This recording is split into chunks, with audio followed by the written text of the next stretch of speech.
Hi, this is Zibby Owens, and you're listening to the award-winning podcast, Moms Don't Have Time to Read Books. And speaking of books, I have two of my own books coming out this spring and summer. Princess Charming is a picture book, which debuts on April 19th, and Bookends, a memoir of love, loss, and literature, comes out on July 1st, and it is truly a labor of love. I hope you'll pre-order, order, and join me on tour as I go across the country. You can find out more at zibbyowens.com or bookendsmemoir.com. And you can follow me on Instagram at zibbyowens because I always post about everything. Enjoy the show. Gervais Hagerty is the author of In Polite Company, a novel. Gervais grew up in Charleston, South Carolina. After reporting and producing the news for both radio and television, she taught communications at the Citadel. When not writing, she works on local environmental and transportation issues. She lives in Charleston with her husband and two daughters. Welcome, Gervais. Thanks for coming on Moms Don't Have Time to Read Books to discuss In Polite Company. Thank you so much for having me on. Oh, well, I have to say what appealed to me initially about this was the Charleston setting, because my husband lived in Charleston for like 12 years and loved it so much that he got his parents to move there and his sister, who ended up living there even longer than he did. So, oh my gosh, what part of town? When I met him, I actually went down there a bunch, but he lived on Folly Beach with a couple friends. Awesome.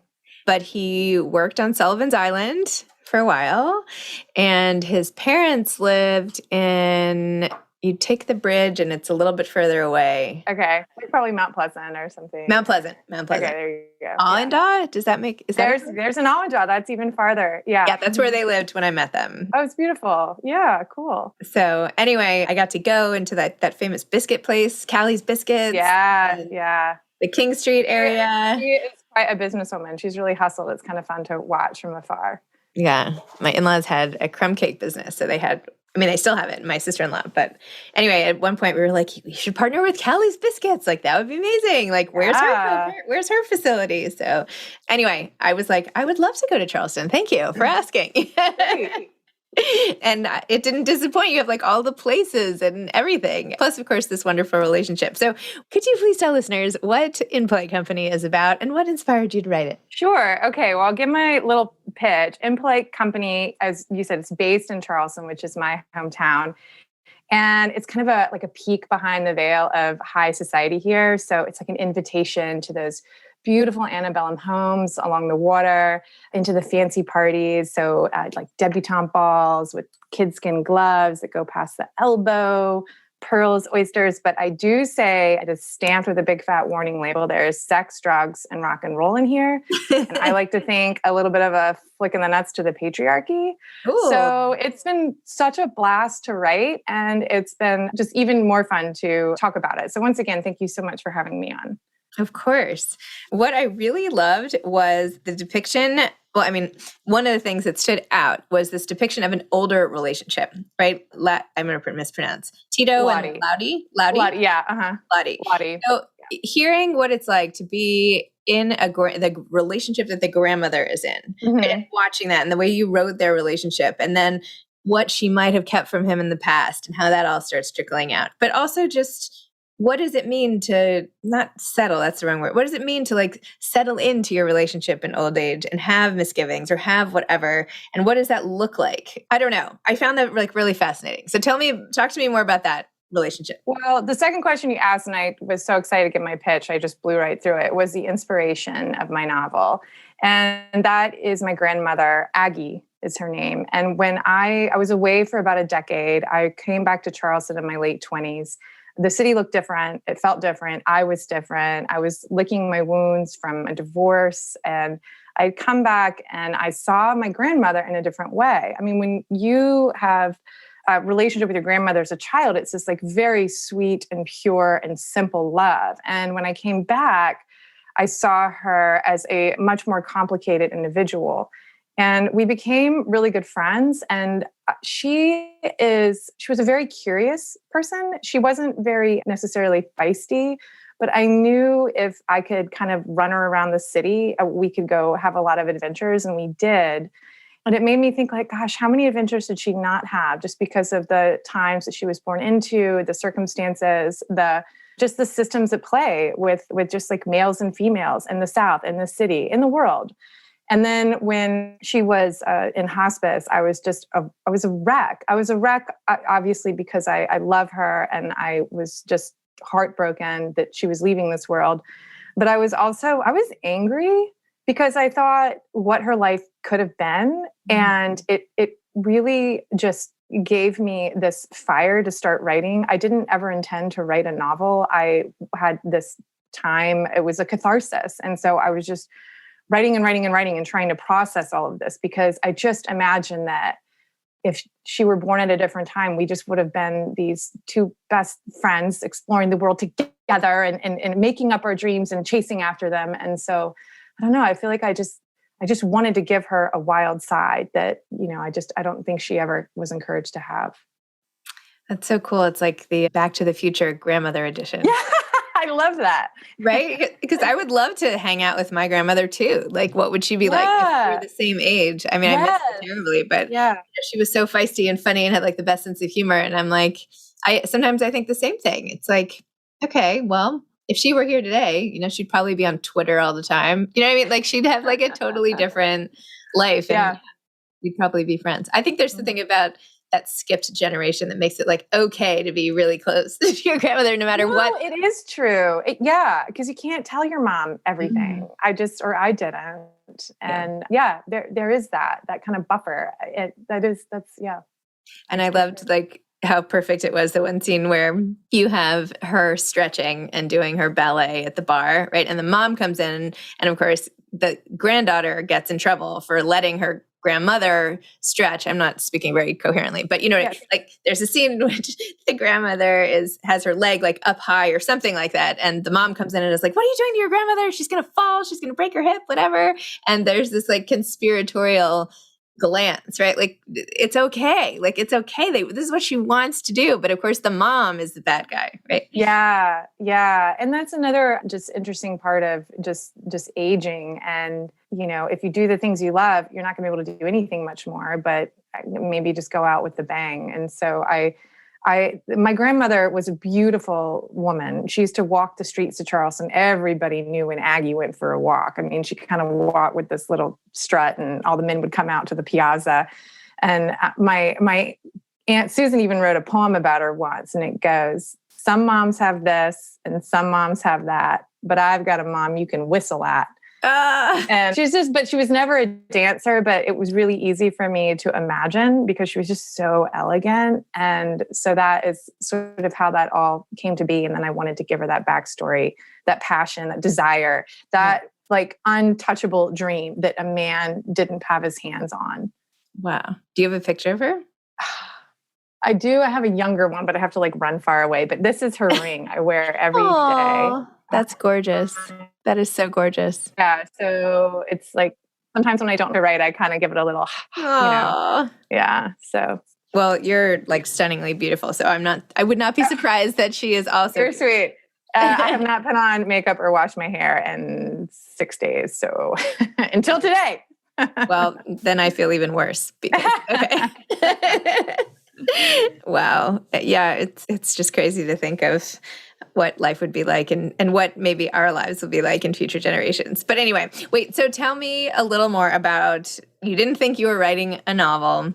Keep going. And by the way, with rings, I found this ring at a pawn shop in Charleston, like what do you call it? Like one of those antique stores. My wedding ring. Can you see it? Yeah. And then we bought it and brought it back here, and I had a jeweler like resize it. And then the jeweler up here found out it was actually, the diamond was totally cracked. So we sent it back, the actual thing, but then my jeweler up here made an exact copy that like wasn't the original. But I always wondered too, like, what is the story of the woman who wore this ring in Charleston, and how did it get in that store, and who was it? Anyway, if I were a novelist, I would try to write that story. That's such a good nugget. I mean, that's all it really takes to get a story. It's just this one kernel of fascination that you can just kind of like stare at and manipulate and try to figure out.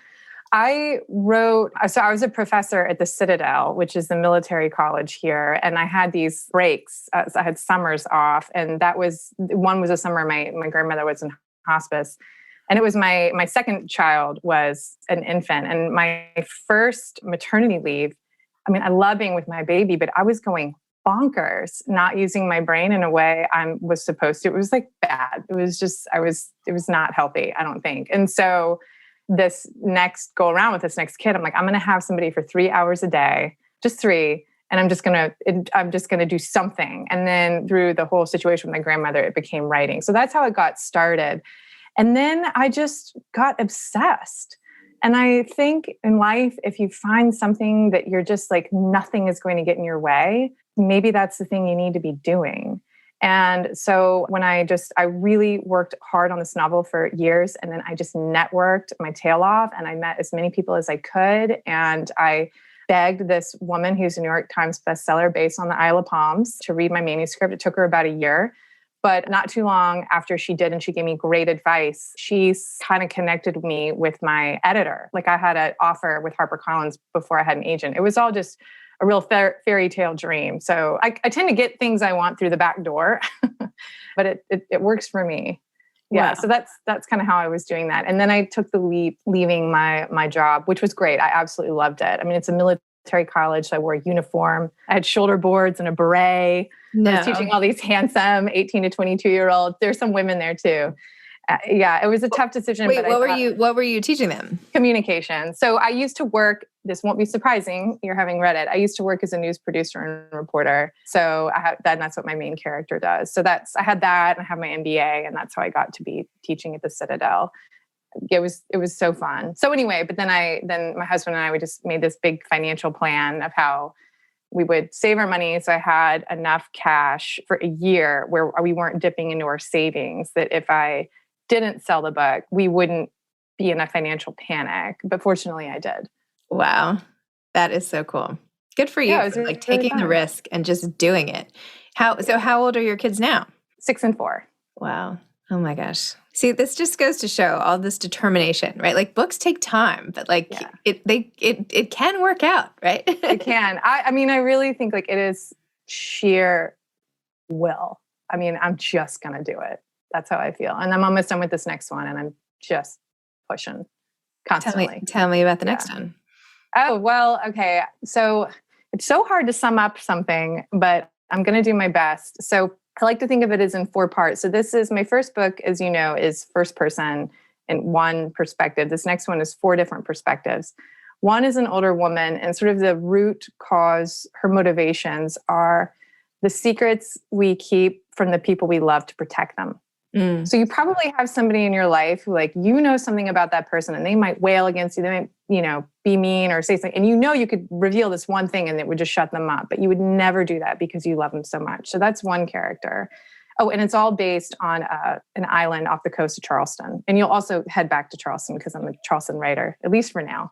I love it. And then the second character, Rhett, she is in the 10th year of her marriage. And I think I'm around that too. And I just think it's a fascinating time of, you're growing, you love each other, but you're also like, you're kind of like out of the monkey room with the babies. And so you're sort of like this, like, I find other men attractive. Like, what is that? I'm really interested in sexuality and as it changes. So I've been really mining that, and it's been a lot of fun. And I don't know, I like to read about sex and write about sex. So there you go. The third is a character who worked really hard her whole life and had this, what she thought was an amazing job, but she just comes to this kind of epiphany and she's like, I hate it. I got to get out of here. And I think that speaks to a ton of people who just sort of wake up and like, I thought I had it all, and it really feels like nothing. And the final character is the Citadel Cadet, just because they're just such a fascinating population that I was just pretty much studying during my years there. And I taught public speaking. And that was such a fun thing to teach because I would get to hear their stories. So I like to think I knew that population better than a tenured professor who's been there for decades, because, that person was always talking at the front of the auditorium as opposed to me listening. So yeah, so it's a mix of all of that. You get to be in Charleston. I think it's just kind of racing through all this beautiful low country land. You get to go downtown to Rainbow Row, and then definitely on the campus of this military college, which is just this like wild place. So yeah. Oh my gosh. Fun. I love how you just described the characters, not by what they look like or their ages or whatever, but by the thing about them that everyone can relate to. Like that's really smart. People don't do that. Oh, thanks. That was my first pitch. I'm glad it's Zibby approved. It's Zibby approved for sure. It makes me want to change like how I think, how I describe things also. I mean, because of course, because then you just immediately relate, Anyway. Cool. By the way, I'm coming to Charleston at some point to promote my memoir to the Charleston Society Library. So. Oh my gosh, yes. Well, we're so intertwined here and we're either related or, whatever. The director was my teacher in 7th grade. I grew up with her son. It's beautiful there. I'm going to come. I'll get a ticket. Okay, awesome. Maybe you can be involved or something. That would be really fun. Okay, that would be fun. It would. Oh, I'll be there. Yeah. Yes. You just tell me when and I will be happy to do whatever I could do. Awesome. We're planning it now. So yeah, I'll loop you in. We'll have to get your email or whatever. Anyway, we'll circle around. Yes. Lovely. I also love how you just described yourself as like going through the back door to get anything done. That's such a funny thing to say. I mean, it's such a self-aware, like interesting thing to say because it's so hard to get through the front door to do anything, especially in publishing, right? Do you know, like it seems like the front doors are locked shut. So how will anybody get in? I feel like the same way in a way. Like I wasn't like, there was no red carpet. Right. Yeah. That's something I've definitely learned to do. Cause I mean, I got to teach undergrad. I couldn't teach graduates, but a lot of people have their PhD and stuff and all I had was an MBA, but you can do that. Right. And that's because I knew somebody and I had to, try for that particular position and interview and do all that stuff. And then same thing with this, getting my book deal. Yeah, it's a hustle. And I think so when I was working at the Citadel there, I was really close with the director of career services. And a lot of times we're like, oh my God, we need somebody to talk to all the juniors of 2nd Battalion about how to get a job. Can you cover? And because I taught public speaking, I'm like, yeah, sure. I got it. I can cover for you. And so I helped out with this particular lecture and it basically said, whatever you want, you do 2 things. One is you work so hard to improve the skills and the direction that you want. So for me, that would be writing, just write, read, write. And then 2, you network. And that's what I did. And I think that's really kind of how you can get the things you want. I have an MBA too. Do you think it's helped you in your writing career?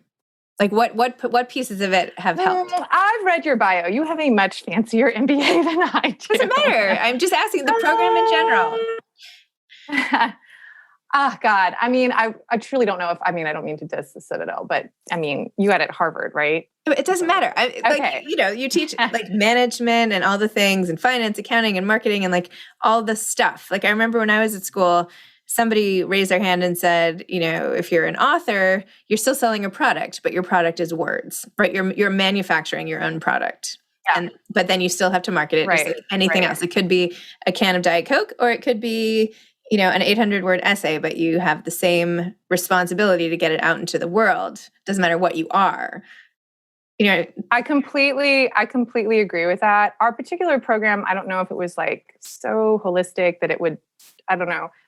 What I think really helped me was, frankly, I hit rock bottom when I was going through that divorce. And I know you've had a heartbreak too. And I'm a really naturally buoyant person. I'd never been depressed before. I was 28. I even went roller skating on a date to impress a guy and I broke both my arms. I had to go back in with my mother. She had to bathe me, which is like different than bathing a child. An adult human has like far more hormones and smells. And like, you just don't realize how much you scrub yourself until your mom has to bathe you. It was so rough.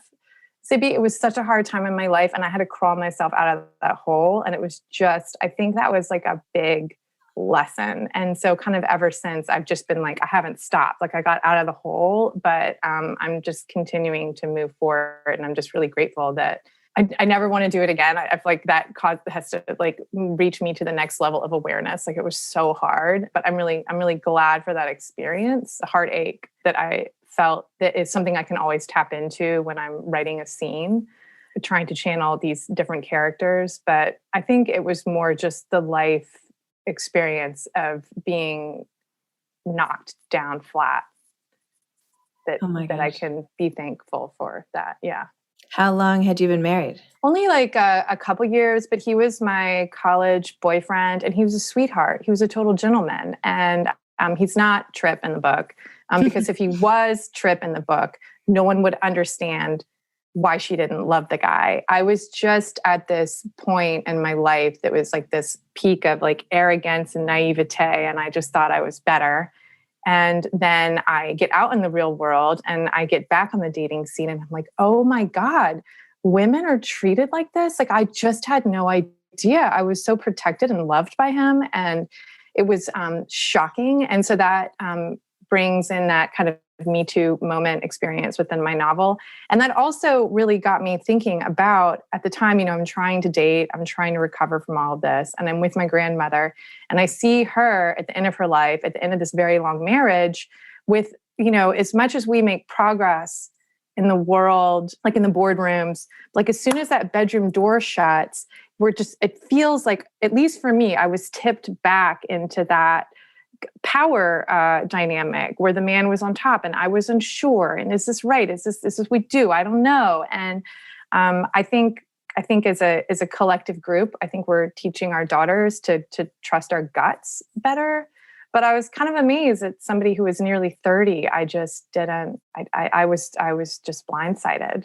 Well, I think part of the problem is that people don't talk. Like the whole prevailing wisdom is what happens behind closed doors stays behind closed doors. I just wrote this essay 2 days ago because I feel like finally there is emerging this new genre of like reality marriage lit. Like I think people are finally creaking open those doors, which will help everyone, right? Because you go through and you have all this input and then all of a sudden it's like you're in your marriage and nobody talks about it. And you're like, is this normal? Is this not normal? Is this how I'm supposed to feel? Is this not how I'm supposed to feel? Like, what are the rules here? And like nobody talks about it. So I feel like everybody has to start talking about it more, just enough to help people, especially because people are so open, right? Like we're in a culture where we're so open about everything. And then it's like, right? And then you feel like, well, what are people not talking about? What are we protecting?